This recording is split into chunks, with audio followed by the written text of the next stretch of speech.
Welcome to the State of the Nation Weekly Update. Just a quick reminder before we kick off, please subscribe to the channel. It's great to have you on board. We love to see your comments below. Like, share, the whole lot. It all helps us to grow and to bring you more information and better stuff. So what we're going to talk about this week is we've had a couple of weeks of the Madlanga Commission and the Parliamentary Ad Hoc Commission, and it's been covered left, right and centre, including by us on our Political Insider channel, where we give daily updates as to what was said. But I want to do a recap. I want to have a look at the important stuff, as well as what it's looking like will happen in the aftermath of these commissions. Right? And I've got my friend over here to always remind us that this book was written by Jeff Wicks, Shadow State. It was why Babita Deokaran had to die. And let's never forget what we're dealing with here. We're not just dealing with dodgy politicians and criminal syndicates. We're dealing with people who have died. We're dealing with money that's been stolen from hospitals. This isn't a political issue. This is an issue for all of us in South Africa. These people have robbed all of us. This is our tax money that was set aside for the people who are most vulnerable, and people with Lamborghinis have stolen that money. So let's have a look at where we are now. Let's a quick recap. What is this commission about? Well, there was the establishment of a political killings task team when a whole lot of people, politicians, in KZN started to kill each other, usually for positions, and it was decided that this should be investigated. Very good of them to decide to investigate crime, but important. Very nice for them to do it. Anyway, they have this political killings task team centered in KZN, and it starts to do investigations and finds out that there's a link between political killings and crime syndicates. And they follow the lead all the way through and find out that this story is way bigger than what was originally thought. This wasn't a few thugs, a few taxi drivers that steal stuff or kill people. No, in fact, this goes through to mega mansions in the leafy northern suburbs of Johannesburg with the complicity of politicians. Right, so as we know, General Mkhwanazi tries very hard to get anybody to take him seriously when he says, guys, we're onto a big thing here. Eventually, he goes and he makes quite a spectacular address on the 6th of July, dressed in fatigues, tells the whole world how there's this bad bunch of people there, and they want to shut us down because we are unearthing it. So the president calls for a commission of inquiry into these allegations. Looking pretty stupid, Parliament, who are meant to be the custodians and the protectors and the people we pay to look after our interests in Parliament and politically, they've obviously done nothing about it. They decide to arrange a parallel ad hoc committee meeting. Now, just briefly, what's the difference between the two, and why did Parliament feel the need to have an ad hoc committee meeting scheduled? It's because different things can happen. The biggest fear with a commission of inquiry is what we've seen before, and that is the president gets a beautiful document at the end, it gets passed over in a ceremony, there's photos of smiling president, and we've had this for the last 5 presidents, right, where they get the findings of the commission of inquiry, and then I think they've got a special shredding machine that then shreds the finding of that commission, and none of it sees the light of day. We have seen how many commissions into the arms deal, into state capture. Nobody who was at the helm of this ends up going to jail. That was the fear with the Madlanga Commission, because that is established by the president, and the president can then die with the results, which is kind of what we've seen presidents do. Parliament, a bit different. This is answerable to Parliament, and nobody has a majority in Parliament. Going to be very hard for Parliament to hide the findings of their own committee meeting. That is the importance of Parliament, and in many ways the one commission is driving the other, which is driving the other, and hopefully we get to the bottom of this. So what is the bottom of this? Well, the bottom of this is that our police minister, Senzo Mkhunu, at the time, decides to disband in this task team. There were many schools of thought. There were people that said these were a heavy-handed bunch of thugs involved in extrajudicial killings, spent money recklessly, bought 120 million rands worth of properties for no real reason, used it as their own personal slush fund, sort of took priority over everything, but didn't actually end up arresting anybody of consequence. So there were question marks around the political killings task team, let's be fair, but at least somebody was doing something. So quite instantly, the idea of somebody trying to catch bad guys in South Africa was quite unique to us South Africans, because generally speaking, we haven't seen that in decades. But the police minister decided to disband them, and then the questions start to arise. He does it without telling anybody. He does it on New Year's Eve. Right now, South Africa shuts down New Year's Eve, and there we go. New Year's Eve of 31st of December 2024. No more political killings task team. He has explained it as the police needing to restructure, which is very true. The police seem to be a mess, and we'll deal with that a little bit later. But why do it like that? Why not get us all to buy into the new structure?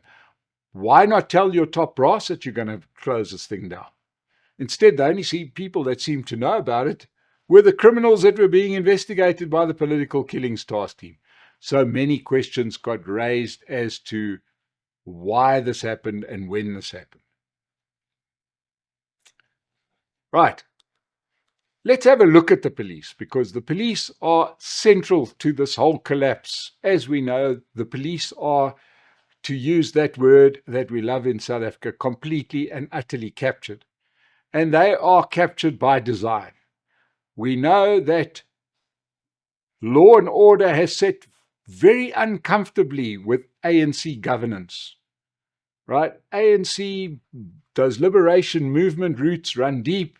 And when you're fighting a liberation struggle, there are no laws. Laws are illegitimate by design. And the ANC have proven themselves to be absolutely not committed to the rule of law. Every single administration we have had has had their scandals, and every single time the president of the time has chosen to look the other way. From Nelson Mandela, with the whole Serafina debacle, to Thabo Mbeki with his arms deal, to Jacob Zuma with state capture, to Kgalema Motlanthe, who closed down the Scorpions, and Cyril Ramaphosa, we have had president after president that is hardly, one would say, committed to fighting crime. So the police have never been structured in a way that makes sense. Right? Where one arm does one thing and another. I mean, their claim to fame was, as I say, closing down everything that works. So we had the Scorpions that was working, close them down. We had special units that were effective, close them down. Why? Because in many cases, the criminals were known to the politicians. And it's just easier to not enforce the law. So the police remain in this terrible state. What is the problem with the police? Quite clearly, they seem to go out of their way to find the worst leaders. We currently have a police commissioner, Fani Masemola, who seems to be a nice enough chap, but he doesn't look like he's going to win the leadership Olympics. You've got a very bad structure. As I said, there's no real sort of understanding, and you've got habitual political interference into the police. Right? We even heard the police commissioner saying that the instruction to close this unit shouldn't have come from the police minister. It's a police function. It should have come from him. And yet he acceded to this instruction, even though in his own opinion, the instruction was illegal. So, boy, do we need to re-look in the aftermath of this at the structure of the police. And now we've got the police seemingly split into two camps. And depending on which side of the bed you get out of, one side looks better than the other side. It's true. There are some better parts to the policing grouping that seems to be developing, which is Mkhwanazi, together with maybe the support of Masemola and maybe the support of this guy Dumisani Khumalo, who was the head of intelligence, and maybe backed by the president, who knows, that actually want to put a few people in jail, which we will grab. Do they want to put everybody in jail? Absolutely not. Are they clean? Definitely not.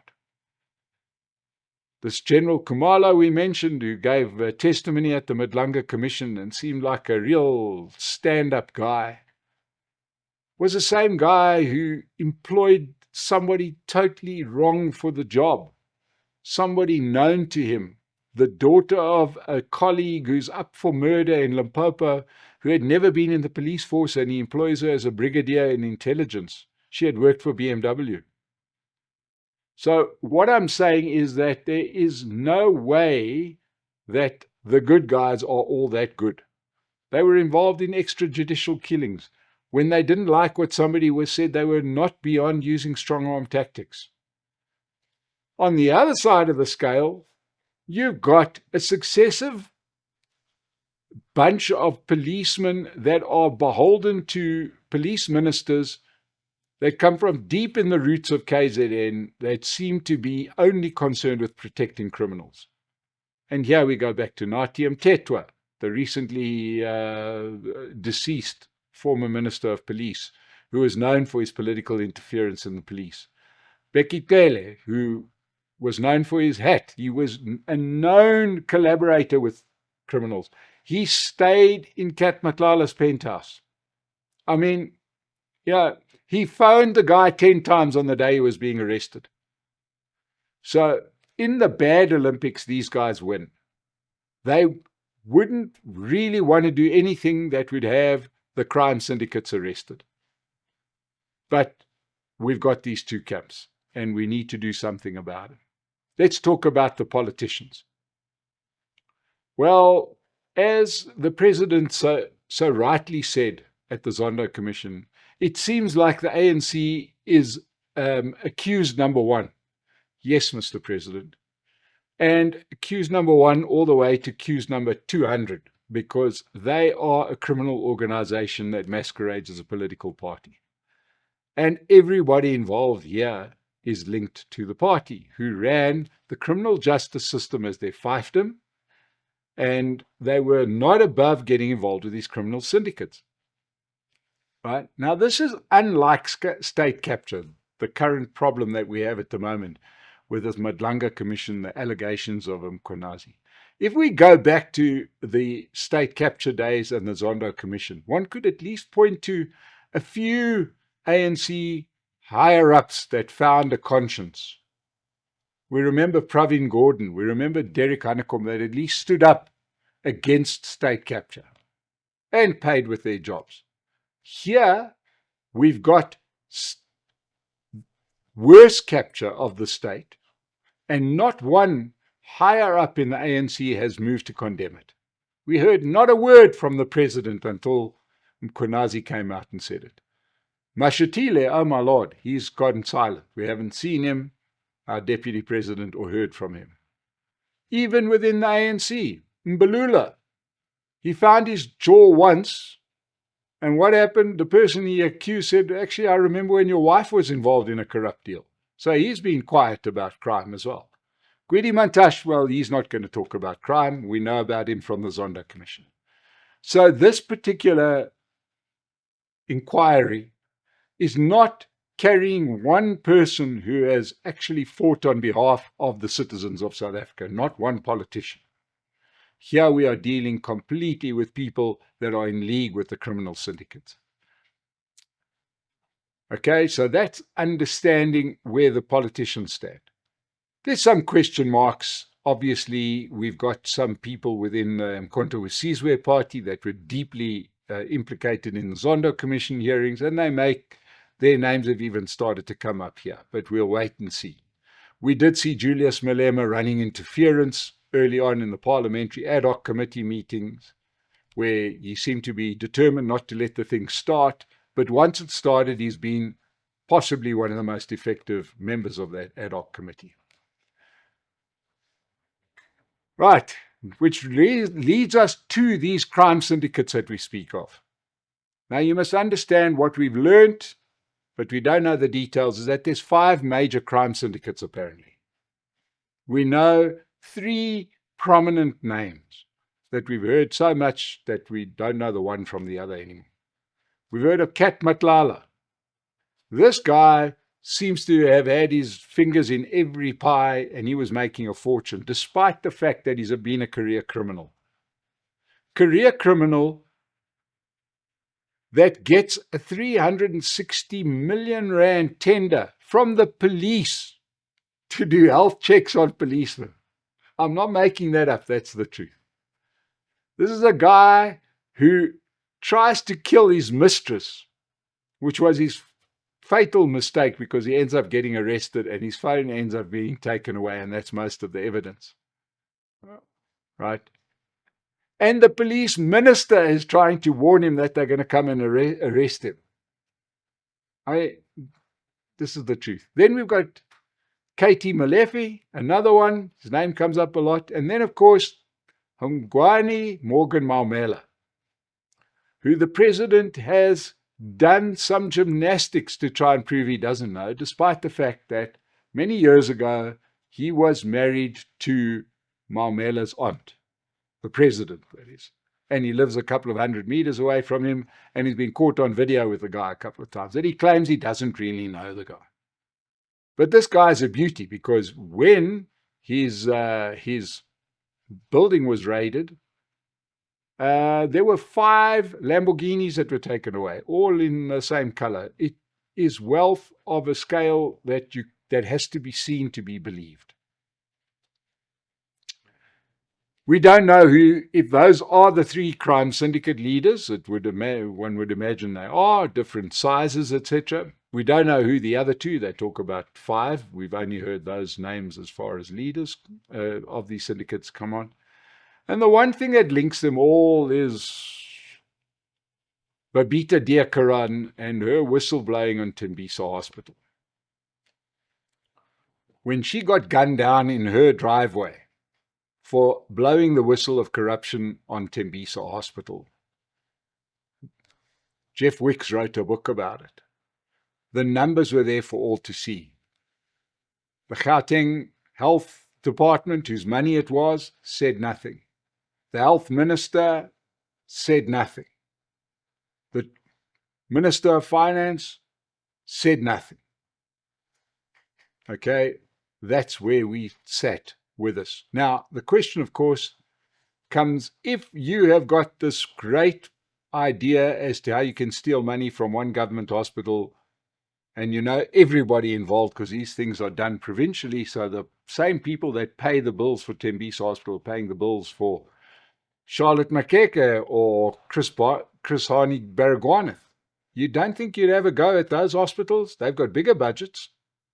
We'll wait and see. We also know that these syndicates were involved in drug trafficking and human trafficking and assassinations, but those details haven't come up yet. They will come up. Okay, so we know who the problem with the police. We know that the politicians, especially within the ANC, will do very little, and we know something about the crime syndicates. We also understand just how integrated the crime syndicates were in the politics. These guys literally had fixers on the inside that were passing information between the politicians and the criminal syndicates. They knew before the generals that this task team was being shut down. The criminals knew, right? The criminals were asking government officials to expedite payments, and it was being done. And they were paying commissions for that. We know all of this. So we've got a few names. So what happens now? Well, a couple of things. If you are waiting for arrests of prominent politicians, wait on. You get that out of your mind. It's not going to happen. It's not the ANC's way of doing things. They never hold anyone to account unless they're a minor figure. We've seen a couple of suspensions. We love suspensions, especially suspensions on full pay. So some health head of department in Gauteng has been suspended. The Inspector General of Crime Intelligence has been suspended. We don't know why. We don't know for how long. We don't know why, if they've done something illegal, why they haven't been charged. So the ANC is going to try and kick the can down the road. But something else is happening. And that is that we've seen a mobilization within two different sectors. We're seeing a mobilization within certain parts of the state that have been shown up to not be doing their job, and it's not, in this political climate, very helpful to be a friend of crime.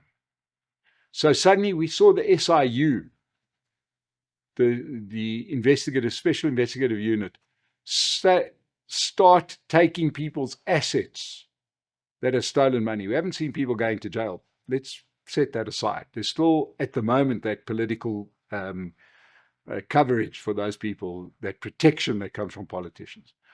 We've seen the hawks suddenly start doing a little bit more than what they were doing. We've even started to see the police doing a little bit of policing, right? Stung by action. I mean, the only one you're not going to see any action from is Shamila Batoy. We know that Shamila Batoy is just counting her days to retirement. So let's not expect too much there. But we will start seeing more action because the landscape has changed. We are better informed. We understand what should happen. We understand who the criminals are and who's helping them. So we are going to gradually, sort of begrudgingly, whether we like it or not, start seeing some action from these policing different bodies within the police.